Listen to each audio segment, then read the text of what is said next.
உமது வேண்டுதல்களை எல்லாம் கர்த்தர் நிறைவேற்றுவாராக. ஆம், சங்கீதம் 20ஆம் அதிகாரம் 5ஆம் வசனத்தில் சொல்லப்பட்ட இந்த வார்த்தையின்படியே கர்த்தர் உங்கள் வேண்டுதல்களை நிறைவேற்ற வல்லமை உள்ளவராக இருக்கிறார். நேற்றைய தினத்துல நான் ஒரு வேலை செய்து கொண்டிருந்த போது என்னுடைய 3வது மகள் அப்பா என்று கூப்பிடும் சத்தத்தை கேட்டு ஓடோடி சென்று மகளிடத்தில் என்ன தேவை என்பதை விசாரித்து அறிந்தேன். பூமியிலே வாழ்கிற மனிதனாகி எனக்குள் இத்தனை கரிசனை, இத்தனை அன்பு என்னுடைய மகளிடத்தில் காணப்படுமாயின், எனக்குள்ளாக இந்த அன்பை வைத்த இயேசுவினுடைய அன்பு எவ்வளவு பெரியது.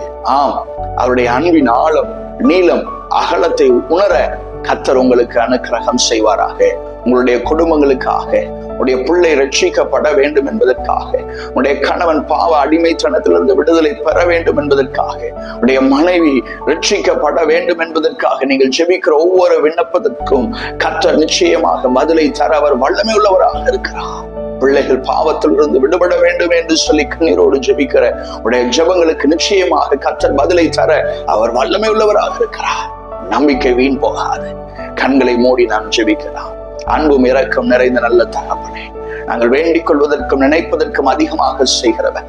குமாரன் உங்களை விடுதலையாக்கினால் மெய்யாகவே விடுதலை ஆவீர்கள் என்ற வார்த்தையை நாங்கள் நம்பி உம்மிடத்தில் ஜெபிக்கிற ஒவ்வொரு விண்ணப்பத்திற்கும் நீர் பதிலை தர வல்லமை உள்ளவராக இருக்கிறபடியா என்னுடைய குடும்பத்தை ரட்சியும், பிள்ளைகளை ரட்சியும்.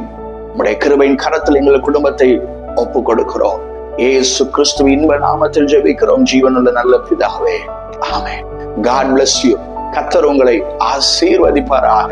ஆமென்.